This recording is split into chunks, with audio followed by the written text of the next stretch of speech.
मी या धारावी क्षेत्रामध्ये 97 पासून 2012 पर्यंत नगरसेवक होता आणि जे नगरसेवक असताना नागरिकांच्या जे समस्या आहे ते मी पूर्णपणे प्रयत्न करून मी सोडायला प्रयत्न केले। ज्या वेळे धारावी रिडेव्हलपमेंटचा प्रोजेक्ट आता सध्या चालू आहे, या रिडेव्हलपमेंट प्रोजेक्ट मध्ये आणि इथे मोठा समस्या झालाय। मोठा घर बांधलेलं आहे, गटरच्या लाईन मध्ये पाईप गेलेला आहे, पाणीच्या ड्रेनेज लाईनचं सिस्टम बरोबर नाही आणि आता किती दिवस झाला निवडणूक नाही म्हणून सरकारमध्ये आता कोणी काम करायला माणसा नव्हता, गटर साफ करणारा माणसा नव्हता। आणि मी 15 वर्ष नगरसेवक झाल्यानंतर जे काम मी केलेले आहे, मी नागरिकाच्या कामासाठी गटर मध्ये बसलेले होता। गटर मध्ये बसून या विभागामध्ये माणसाला जायला रस्ता नव्हता, 15 फूट 10 फूट रस्ता बनवून दिले। त्याच्यानंतर आजूबाजू असणारा 3-4 सोसायटी झाला, नवजीवन society, Tagore society, Bharatiya Janata society, असं सोसायटीचं काम झाला। आणि मी दुसरा काही 90 फीट रोडचं जे आहे, 90 फीट रोड जे आहे आज ते दिसतात। मी 16 ऑगस्ट 2000 ला मुंबई महानगरपालिका कमिशनर रंगनाथनला आणला, त्यांच्या सोबत विरोध पक्ष नेता कान बस्तीवाला होता आणि तसंच या विभागाचा असिस्टंट कमिशनर रमेश पवार आणि डीएमसी SS शिंदे साहेब होता। त्या वेळेला रंगनाथन साहेब रमेश पवार साहेबाला विचारला किती फूट रस्ता आहे, साहेब 90 फूट आहे। 90 फूट किती हो, 20 फूट दिसत नाही, तो 90 फूट बोलतो। तेव्हा मी मध्या साहेबाला बोललो, साहेब इकडे तर आपल्याला 90 फूट दिसतात, 20 फूट दिसतात, पुढे पोलीस स्टेशनच्या पुढे रोहिदास मार्ग पर्यंत संसार हॉटेल या विभागामध्ये 10 फूट पण रस्ता नाही। तेव्हा साहेबांनी ऑर्डर दिले, पहिला हे रोड वेल्डिंग करा आणि रोड मोठा करा।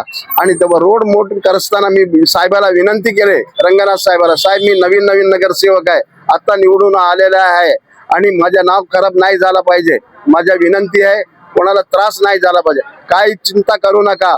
तुम्हाला PAP मध्ये रूम 80 झोपडा तोडून टाकला, 80 दुकान तोडून टाकला आणि दुकान तोडल्यानंतर 70 फूट रस्ता केला आणि 10 फूट फुटपाथ, या बाजूला 10 फूट फुटपाथ दुकानवाल्याला बसवल्यानंतर एक मुस्लिम वयोवृद्ध माणसा होता, त्यांनी येऊन माझ्या पाठीमागे आता ये मारला, काय रे बाबा ये तू लई मला माझ्या नुकसान केला।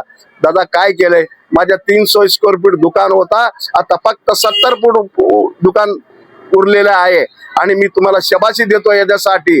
बडे मोठा रुस्तम होऊन गेले, कोणी हे काम केलं नाही, गेले 30-40 वर्षापासून असंच पडलेलं होता आणि तुम्ही जे काम केले आज 300 मध्ये फक्त 70 फूट उरलेले आहे। त्यावेळेला माझ्या 300 फूट होता, 5 लाख रुपयाची किंमत होता, आता 70 फूट आहे, 15 लाखाची किंमत झाला, असं बोलून मला बोलला, शबाशी दिले। त्याच्यानंतर रंगनाथन साहेब, असिस्टंट कमिशनर रमेश पवार साहेब आणि SS शिंदे साहेब या महान भावाने धाराईच्या लोकांना जो 80 झोपडा तुटलेला होता त्यांना गोराई, मालाड, मालवाणी, दहिसर, अंधेरी ठिकाणी PAP रूम दिले। आणि हे जे सर्व काम करताना या आरोग्य केंद्र तिथे 15 वर्षापासून तुटून पडलेलं होता आणि तिथे मी ते आरोग्य केंद्र बडी मस्जिद समोरून बांधून दिले। या विभागामध्ये जे मी सेवा केलाय, माझ्या नात आहे तो माझ्या जे सांगण्यावरून चांगलंच काम करणार आहे, माझ्या रक्त आहे ते कधी कोणाला त्रास देणार नाही। आणि धारावी रिडेव्हलपमेंट मध्ये जे प्रोजेक्ट आहे त्याच्यामध्ये सिंहाचा वाट असणार यांचा, का महाराष्ट्राच्या अजित पवार साहेबाचा नवाब मलिक साहेब, छगन भुजबळ साहेब यांच्या नेतृत्वामध्ये जे महाराष्ट्र शासन मध्ये भागीदार आहे, जे लाडली बहीण योजनामध्ये पण भागीदार आहे, असा उमेदवाराला निवडून दिल्यानंतर लोकांच्या सेवा करणार, धारावी रिडेव्हलपमेंट मध्ये गरिबांच्या आसू पुसण्यासाठी पहिला पुढे राहणार आणि हे विश्वासाने मी त्यांना मी आशीर्वाद देतो। सर्वांचा मी त्यांना आशीर्वाद देऊन 15 तारीखला गडीवर चिक्का मारून त्यांना निवडून द्यावी हेच मला विनंती आहे। मैं खुशी निरंजन नंदेपल्ली, राष्ट्रवादी पार्टी की उम्मीदवार।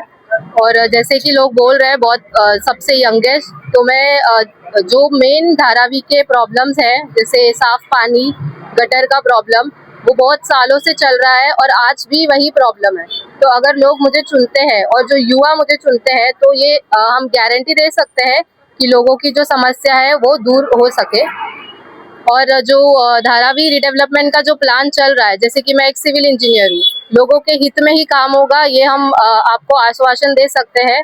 और जो आज के यूथ है उनको भी मोटिवेशन मिलेगा फ्यूचर के लिए, जो आने वाली पीढ़ी है उनको भी अच्छा और सुरक्षित धारावी मिलेगा।